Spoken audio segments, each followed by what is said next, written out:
Good evening, everyone. I am Dr. Anjori Gupta, and today we'll be having a class on pediatric cataract. The moderator for today's class is Dr. ABE sir. First we'll be telling what is lens anatomy. So, the innermost part, as we can see here, the red part is the embryonic nucleus, which is representing the first 3 months of gestation. Then is the yellow part, which is the fetal nucleus, representing the 3 months to your birth. Then is the light blue part, which is the infantile nucleus, representing the birth to puberty, and then is the adult nucleus. The most peripheral part is the cortex, which is composed of the recently formed fibers. So in today's class, we'll be covering the following topics. Pediatric cataract, it is the major reversible cause of blindness among children, and the estimated prevalence is 3 to 6 per 10,000 live births. It is further divided into two subtypes. The congenital, which is that the baby is born with the white opacity, and the opacity is limited only to the embryonic or the fetal nucleus. It is contributing to 5 to 20% of blindness in children worldwide. Then comes the developmental cataract, which is an acquired type of white opacity, only limited to the infantile and the adult nucleus. The rest part of the nucleus is absolutely clear. It is further divided into infantile onset and the juvenile cataract. The infantile, as the name suggests, it is the first year of life, and the juvenile is the first decade of life. So the most common complaint with which the patient presents is a white reflex in the pupillary area. Also, the parents complain that the child is not following the objects close to face, not making eye contact, and inability to recognize the mother. Also, the other complaints which the patient can have is squeezing of the eyes in bright light, squinting, microphthalmos, ophthalmos, or nystagmus, and difficulty in viewing distinct objects. Then we have to take a very detailed history of the birth history of the baby and also the pregnancy history, including the antenatal, natal, and the postnatal history. So starting with the antenatal history, the most important one is the fever with rashes. That is to rule out the possibility of TORCH infections. As we all know, TORCH stands for toxoplasmosis, syphilis, hepatitis B, rubella. Rubella being the most common syndrome which is contributing to the congenital cataract, cytomegalovirus, and herpes simplex virus. Also, we need to ask if there is any consumption of alcohol or drugs during the pregnancy and radiation exposure. Coming to the natal period, then we ask about the type of delivery of the baby and if it was a full-term or a preterm delivery, because preterm delivery is associated with retinopathy of prematurity. Also, if there was any application of forceps or vacuum, because that rules out the possibility of trauma. Then coming to postnatal, we ask if there was any NICU admission, infection history or oxygen application, and if there was failure to thrive or vomiting, which can be associated with galactosemia, recurrent redness, which can be seen in uveitis in cases of juvenile idiopathic arthritis, or if there was any steroid use. If any of the similar illnesses is found in the family members, we have to make a pedigree chart. So coming to the etiological classification, it can be divided based on unilateral or bilateral. Unilateral cataracts, the most common cause is idiopathic, and then it can be an ocular anomaly, which can be due to posterior lentiginous, PHPV, anterior segment dysgenesis, posterior pole tumors, or 10% can be because of trauma. Coming to bilateral, again, the most common cause is idiopathic. Then it could be hereditary without any systemic association, in which autosomal dominant inheritance has been seen as the most common, then followed by autosomal recessive and X-linked. Genetic, metabolic, and systemic diseases can be there, and maternal infections, as we discussed in the previous slides, and any of the ocular abnormalities. Coming to the morphological classification, it basically divides the opacity, which is comprising of some specific part of the nucleus. So the first being the anterior cataract, in which it is further divided into anterior subcapsular and anterior pyramidal and anterior lentiginous. Anterior pyramidal is a thick white plaque at the center of the anterior capsule, in which the cone shape is, the apex is towards the cornea. And the anterior lentiginous, which can be seen associated with your Alport syndrome, and the baby can present with myopia.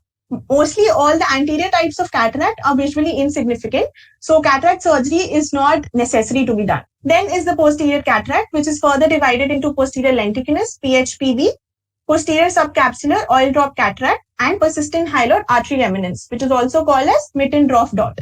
Coming to the central cataract, which is lamellar or zonular, sutural cataract, and nuclear cataract. Nuclear cataract is also called as cataracta centralis pulvirulenta. Then is your diffuse cataract, which can be of two types, cerulean cataract or membranous cataract. So now we'll be discussing a few common and important ones, starting with the PHPP, which is persistent hyperplastic. Yeah, just go back to the previous slide. Yes. I want one of the first year 5 points that you understood from the introduction so far. She's given a very nice introduction. So any one of you can tell me 5 take-home points that you have learned from the first 5 minutes of this presentation. So we learned about the symptoms which the child can present with. Then we learned about what kind of history has So to be.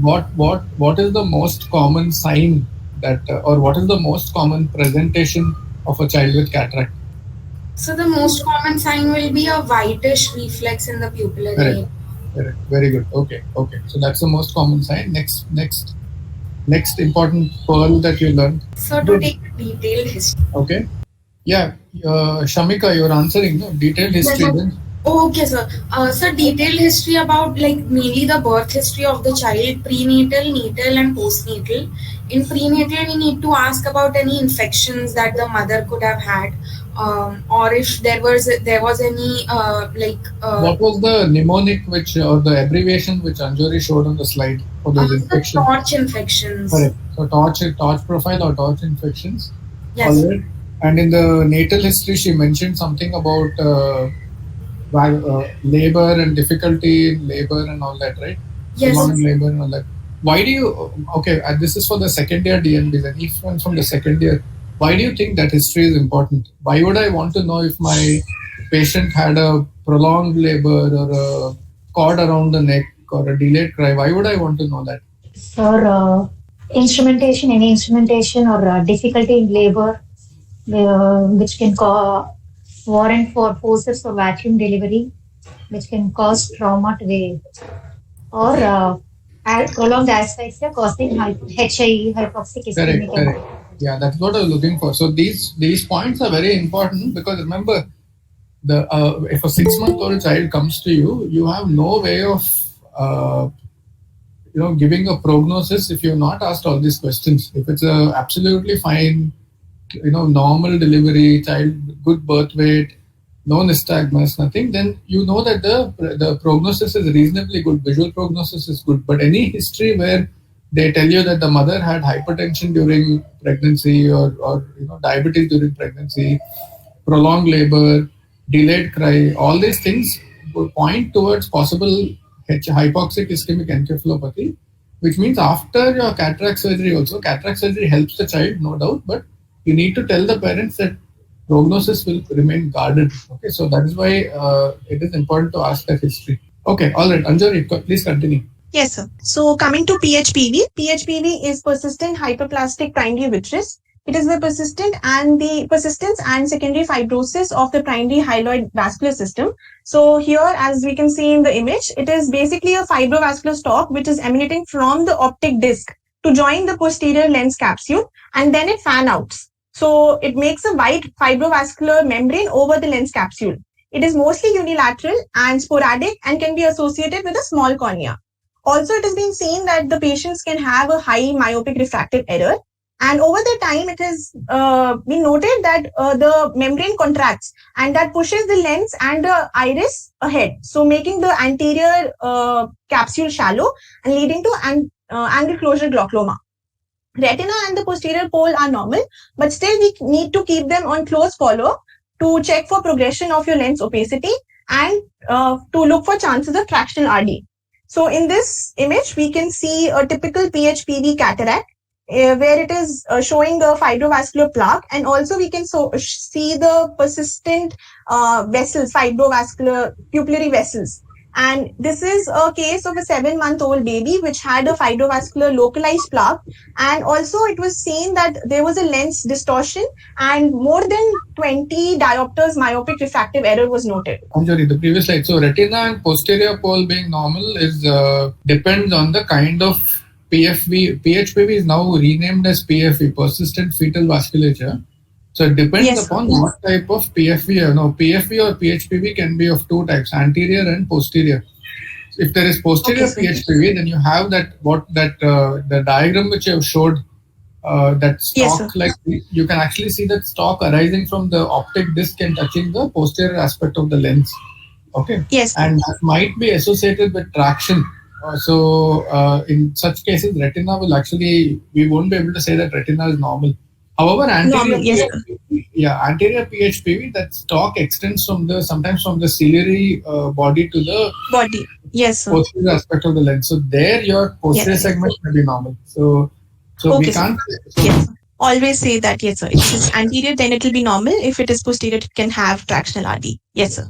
carry on, carry on. Okay, yes, sir. Then coming to the lamellar or the zonular cataract, it is the most common type of congenital cataract with visual impairment. So otherwise, it is a developmental type of cataract in which the opacity is occupying a discrete zone of lens, and it is usually bilateral, progressive, but good visual prognosis. The etiological wise, it is autosomal dominant inheritance, and vitamin D deficiency and hypocalcemia has been noted. It is also seen in maternal rubella, in which the infection was contracted between 7th to 8th week of gestation.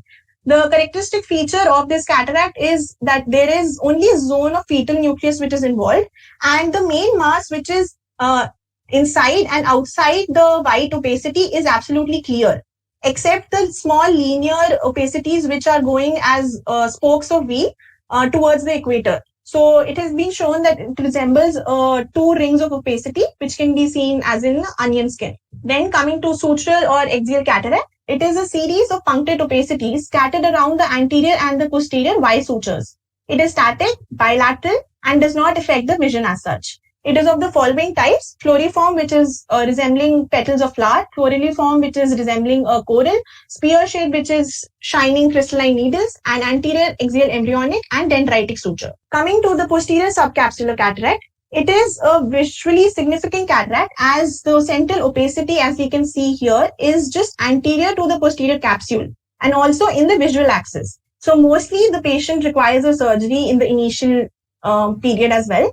And a very important history we need to always rule out is history of steroid use, either topical, oral, or inhalational, and if there was any history of trauma and any radiation, or it is also seen to be associated with Down syndrome. Coming to diffuse cataract, it can be of the following types: coronary, which is the extremely common form of developmental cataract.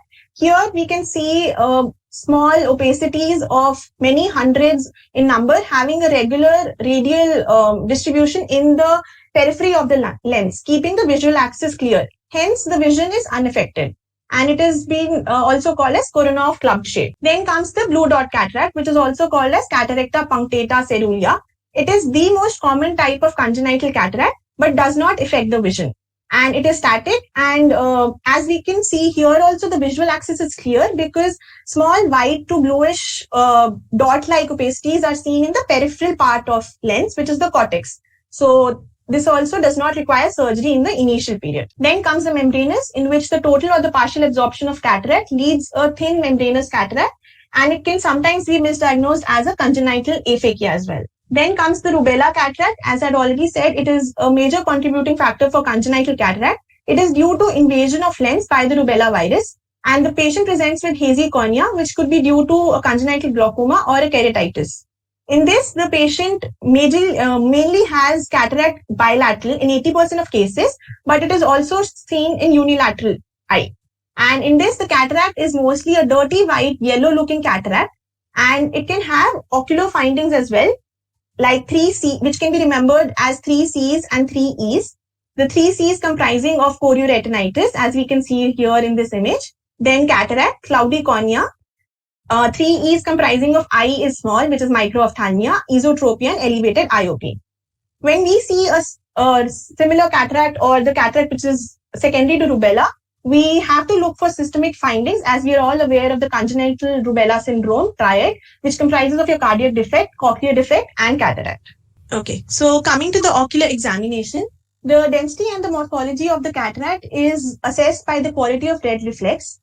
This we do by screening using your direct ophthalmoscope, keeping at a distance of 30 centimeters, focused on each pupil separately before and dilation of pupil. And there's a Bruckner's test, which is done with the help of same direct ophthalmoscope from 3 feet, both eyes simultaneously, and identifying the anisometropia based on your different glows.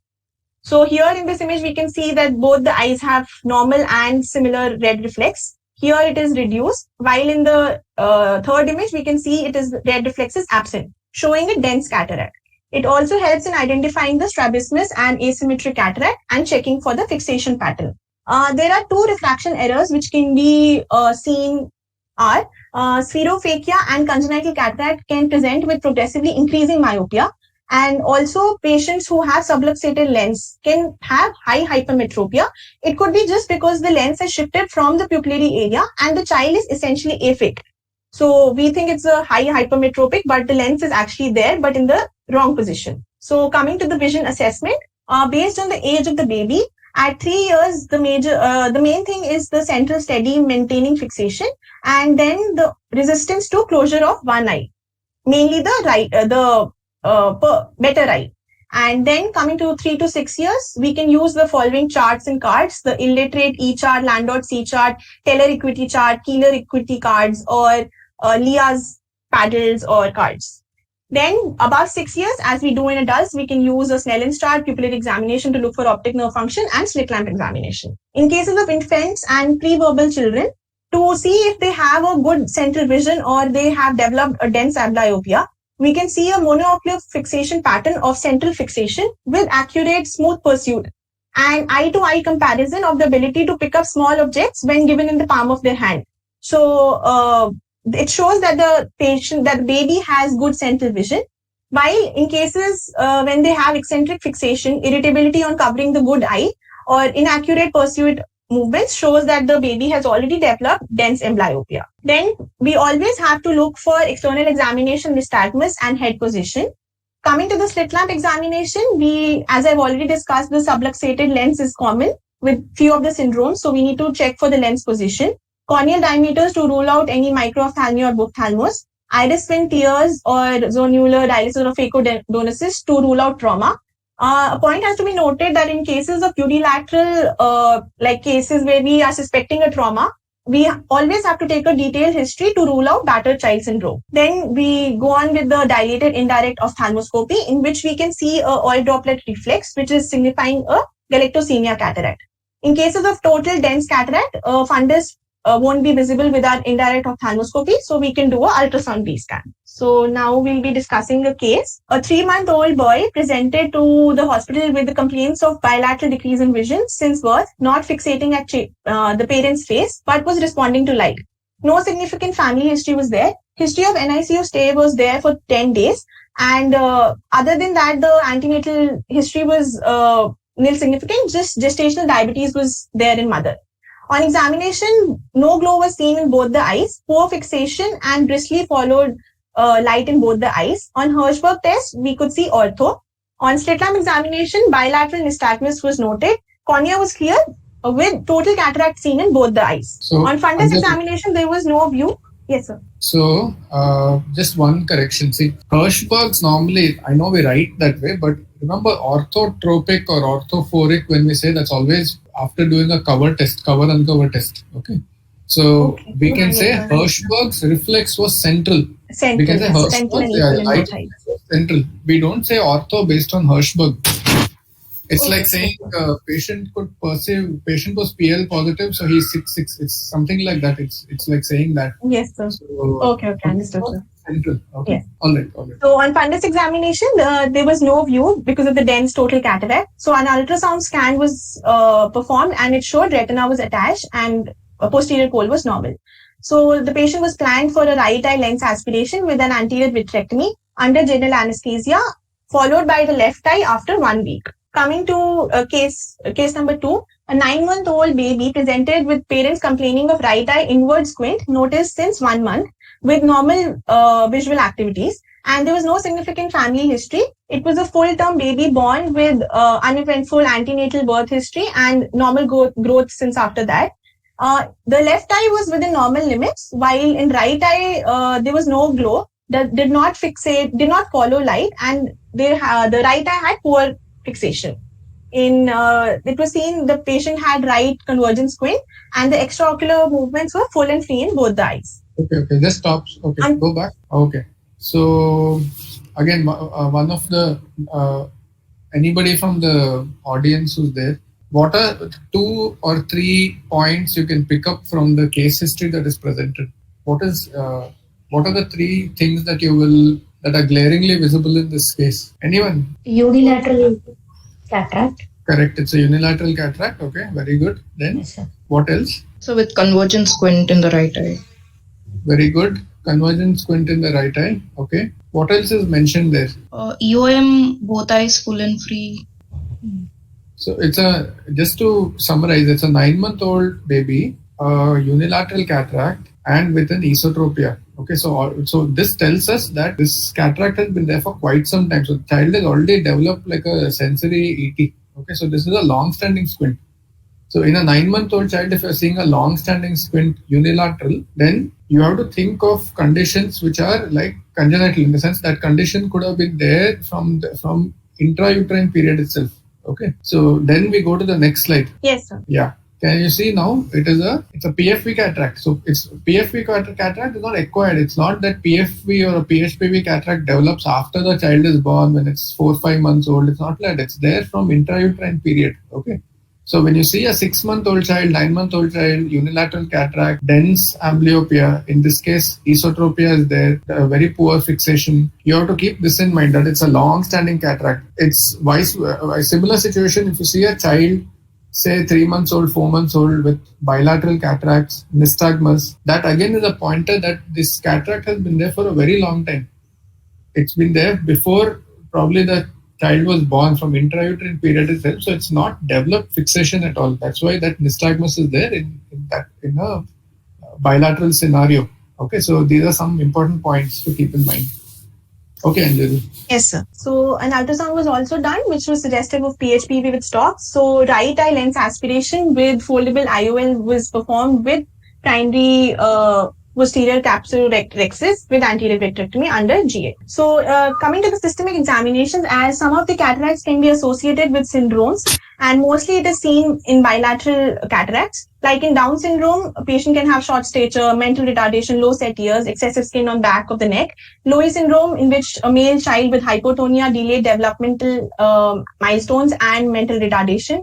Hallman-Staffel syndrome, in which the beak nose with dental abnormalities. Marfan syndrome, in which the child can present with tall stature, erectodactyly, high arch palate, and increased arm span. Williams syndrome, in which the baby has attention deficit hyperactivity, and Weil-Marchesani syndrome, which is associated with your subluxated lens, has short stature, brachydactyly, and Peters anomaly, which is not just a cataract. We can have other ocular findings as well, like corneal opacity, shallow anterior chamber, and peripheral anterior synecale. And there are cataracts which are also reversible, shown by literature saying that sunflower cataract, which is not a pathognomic of Wilson's disease, but is a rare and finding seen in Wilson disease, and is reversible on treating the Wilson's disease. Again, going with galactosemia, having a cataract is also reversible as we treat the galactosemia systemically. Then, as we said that white reflex is the leukocoria, we always have to keep in mind the other differential diagnosis like retinoblastoma, ROP, coloboma of the choroid, exudative retinopathy of codes, inflammatory deposits in the vitreous following choroiditis, toxocara endophthalmitis, and PHPV. So to rule out any of the differential diagnosis, we can always do an indirect ophthalmoscopy. But if it is not signifying that, we can always go for an ultrasound to rule out retinal detachment, fundal coloboma, and retinoblastoma.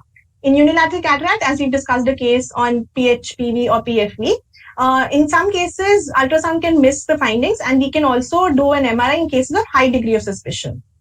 With significant history of foreign body in the eye, we can always do a CT scan. So CT scan.